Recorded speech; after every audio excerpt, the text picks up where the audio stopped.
Hello everyone, welcome back to our channel. और आज मैं आपके लिए लेके आई हूँ चांद के बारे में कुछ मज़ेदार बातें।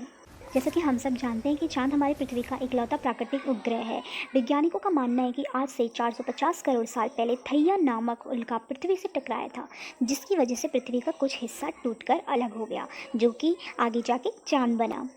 चांद 27.3 दिनों में पृथ्वी का एक चक्कर पूरा करता है और पृथ्वी के समुद्रों में आने वाले ज्वार भाटे के लिए जिम्मेदार होता है। अब तक सिर्फ 12 मनुष्य ही चांद पर गए हैं। चांद धरती के आकार का केवल 27% ही है। पूरा चांद आधे चांद से 9 गुना ज़्यादा चमकदार होता है। अगर चांद गायब हो जाए तो पृथ्वी पर मात्र 6 घंटे का दिन रह जाएगा।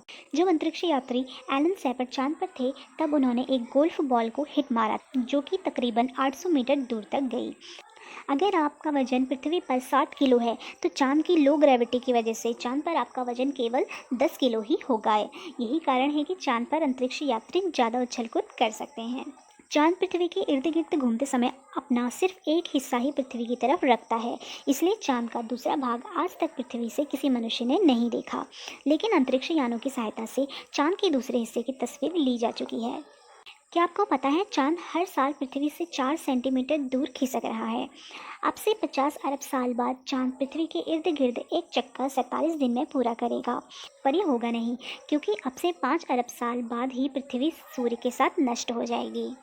नील आर्मस्ट्रांग के बाद उनके साथ आए बज एड्रिन ने चांद पर जब अपना पहला कदम रखा था, तो उसके जो निशान चांद की ज़मीन पर बने वो अब तक वहाँ है और अगले कुछ सालों तक ऐसा ही रहेगा। इसका कारण है कि चांद पर हवा नहीं है जो इसे मिटा दे।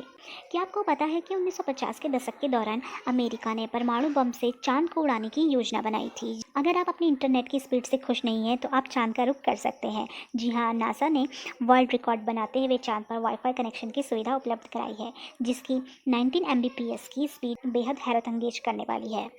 चांद की रोशनी वाले हिस्से का तापमान 180 डिग्री सेल्सियस तक पहुंच जाता है, जबकि अंधेरे वाले भाग का 153 डिग्री सेल्सियस तक। चांद पर मनुष्य द्वारा छोड़े गए 96 बैग ऐसे हैं जिनमें चांद पर जाने वाले अंतरिक्ष यात्रियों का मलमूत्र और उल्टी है। अमेरिकी सरकार ने चांद पर आदमी भेजने और उसामा बिन लादेन को ढूंढने में बराबर समय और पैसा खर्च किया, 10 साल और 10 करोड़ डॉलर। चंद्रमा गोल नहीं, बल्कि यह अंडे के आकार जैसा है। चंद्रमा की गुरुत्वाकर्षण शक्ति कम होने के कारण इसका कोई वायुमंडल नहीं है। वायुमंडल न होने की वजह से सौर वायु और उल्कापिंड के आने का खतरा इसमें लगातार बना रहता है। अमेरिका ने साल 1968 से 1972 के बीच चांद की तरफ कुल 9 सफल मानव मिशन भेजे थे। इन 9 मिशनों में से 6 बार अंतरिक्ष यान को चंद्रमा की सतह पर सफलतापूर्वक उतारा गया और 3 अभियानों में अंतरिक्ष यात्रियों ने केवल चांद की परिक्रमा ही की। इस तरह से अब तक कुल 12 लोगों ने चांद की सतह पर कदम रखा है। आपको यह भी बता दूं कि जो 9 अभियान चांद की तरफ सफलतापूर्वक गए थे, उनमें हर बार 3 अंतरिक्ष यात्री शामिल थे।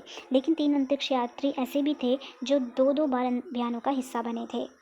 अभी तक कोई भी महिला चांद पर नहीं उतरी है और ना ही चांद का चक्कर लगाने वाले किसी मिशन में शामिल हुई है। अमेरिका ने कुल 9 मानव मिशन चांद की तरफ सफलतापूर्वक भेजे हैं। इन मिशनों में 24 व्यक्ति चांद की ओर गए थे। यह सभी अंतरिक्ष यात्री पुरुष थे। अभी तक कोई भी भारतीय चांद पर नहीं गया है। जो 24 व्यक्ति चांद की तरफ गए थे, वे सभी अमेरिकी ही थे।